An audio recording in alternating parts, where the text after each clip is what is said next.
தெரிந்த பிறகு இவர்களிடம் நடிக்க வேண்டிய அவசியம் எனக்கு இல்லை. இந்த வீட்டில் நடந்த ஒவ்வொரு பிரச்சனைக்கும் நான் தான் காரணம் என்று தைரியமாக சொல்லிவிடுகிறாள்.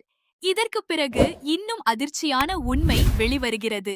தமிழ் செல்வியை சேதுவின் வாழ்க்கையிலிருந்து பிரிப்பதற்காக அவள் மீது சந்தேகம் ஏற்படும் வகையில் பல விஷயங்கள் திட்டமிட்டு உருவாக்கப்பட்டதாகவும், அவளுடைய குடும்பத்தையே ஏமாற்றுவதற்காக குரலைப் போல பேசுவது உள்ளிட்ட பல சதிகள் நடந்ததாகவும் தெரிய வருகிறது. இதையெல்லாம் கேட்ட சேது முற்றிலும் உடைந்து போகிறார். குறிப்பாக தன்னுடைய குழந்தைகள் தன்னுடைய உண்மையான அம்மாவை விட்டு விலகி ஐஸ்வர்யாவை அம்மா என்று அழைக்கும்படி செய்யப்பட்டிருப்பது அவரை மிகவும் பாதிக்கிறது. என்னுடைய மனைவியை மட்டும் என்னிடமிருந்து பிரித்திருந்தால் கூட நான் ஏதாவது ஒரு நாள் புரிந்து கொண்டு சமாளித்திருப்பேன்.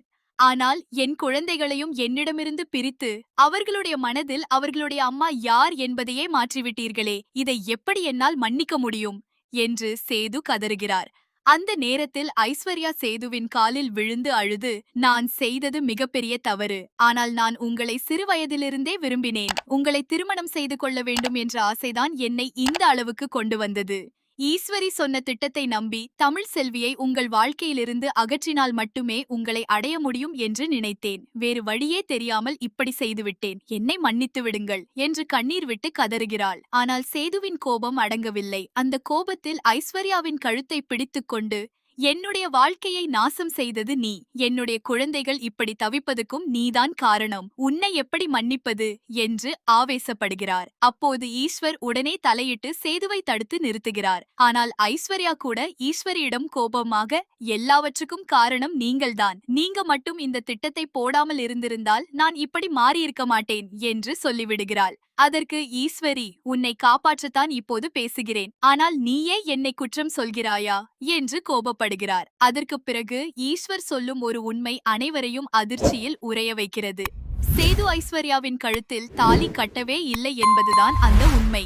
சேது உன் கழுத்தில் தாலி எடுத்து வந்து நின்றது உண்மை. ஆனால் அவன் உன் கழுத்தில் ஒரு முடிச்சு கூட போடவில்லை என்று ஈஸ்வர் சொல்ல ஐஸ்வர்யாவே அதிர்ந்து போகிறாள். உடனே சித்ரா அந்த உண்மையை முழுமையாக வெளிப்படுத்துகிறாள். அந்த திருமண நேரத்தில் ஒரு குழந்தையை தூக்கிக் கொண்டு யாரோ வந்ததை பார்த்து சேது அதிர்ச்சியில் நின்றுவிட்டதாகவும், அந்த நேரத்தில் திருமணம் நின்றுவிடக்கூடாது என்பதற்காக தான் சேதுவின் கையில் இருந்த தாலியை வாங்கி ஐஸ்வர்யாவின் கழுத்தில் 3 முடிச்சு போட்டதாகவும் சொல்கிறாள்.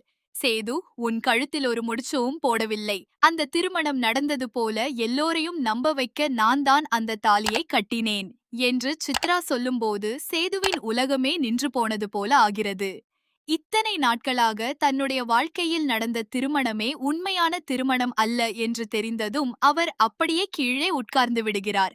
ராஜாங்கமும் தலையை பிடித்துக்கொண்டு, நம்ம கண்களுக்கு தெரிந்த சில விஷயங்களை மட்டும் வைத்து எடுத்த முடிவு ஒரு பெண்ணின் வாழ்க்கையையே சிதைத்து விட்டது. தமிழ் செல்வி எந்த தவறும் செய்யாமல் இவ்வளவு தண்டனை அனுபவித்திருக்கிறாள். அவளுக்கு நடந்த துரோகத்தில் நாமும் ஒரு பங்கு இருக்கிறது என்று வேதனையுடன் சொல்கிறார். சேது உடனே, அப்பா, இனி ஒரு நிமிஷமும் இங்கே இருக்கக்கூடாது. தமிழ் செல்வி இருக்கும் வீட்டுக்கு போய் அவளுடைய காலில் விழுந்து மன்னிப்பு கேட்க வேண்டும் என்று முடிவு செய்கிறார்.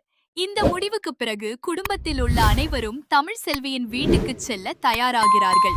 செல்லும் முன் இந்த செய்தி தமிழ் செல்விக்கு தெரிய வருகிறது. மலர் அவளுக்கு தொலைபேசியில் நடந்த எல்லாவற்றையும் ஒன்றும் விடாமல் சொல்ல தமிழ் செல்வி அதிர்ச்சியிலும் கோபத்திலும் உறைந்து போகிறாள். நான் அந்த வீட்டை விட்டு வந்ததற்கு பின்னால் இத்தனை பெரிய சதி நடந்திருக்கிறதா? நான் என் அப்பாவிடமே பேசியதாக நினைத்த குரல் கூட என்னுடையது இல்லை என்றால் நான் எதை நம்பி இத்தனை நாள் வாழ்ந்தேன் என்று கதறுகிறாள். தன்னுடைய குழந்தைகள் தன்னை அம்மா என்று அழைக்காமல் வேறு ஒருவரை அம்மா என்று அழைக்கிறார்கள் என்ற வேதனையே அவளால் தாங்க முடியவில்லை. என்னுடைய வாழ்க்கையில் நடந்த எல்லாவற்றையும் ஒரு நாள் திரும்ப சரி செய்யலாம். நான் இழந்ததை மீண்டும் பெறுவதற்காக போராடலாம்.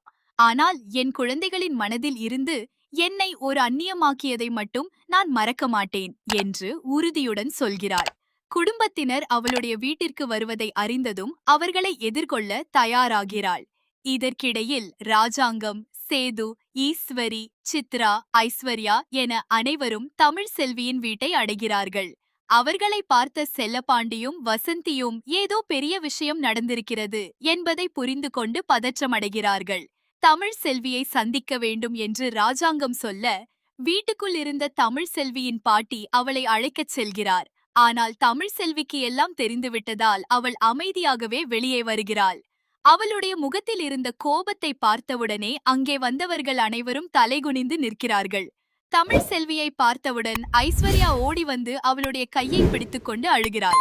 உன்னுடைய வாழ்க்கையை பறித்து அந்த வாழ்க்கையில் நான் வாழ்ந்தேன். நான் செய்தது எவ்வளவு பெரிய தவறு என்று இப்போது புரிகிறது. என்னை மன்னித்துவிடு என்று கதறுகிறாள். ஆனால் தமிழ் செல்வி அவளை பார்த்து, உனக்கு வெட்கமே இல்லையா? என்னுடைய வாழ்க்கையை எடுத்துக்கொண்டு நீ சந்தோஷமாக வாழ்ந்தாய். அதற்காக நான் உன்னை ஒருபோதும் மன்னிக்க முடியாது என்று சொல்லவில்லை. ஆனால் என் குழந்தைகள் என்னை அம்மா என்று அழைக்க முடியாத அளவுக்கு அவர்களுடைய மனதை மாற்றியதைத்தான் என்னால் ஏற்றுக்கொள்ள முடியவில்லை. நான் இழந்த வாழ்க்கையை மீண்டும் கட்டிக்கொள்ள முடியும்.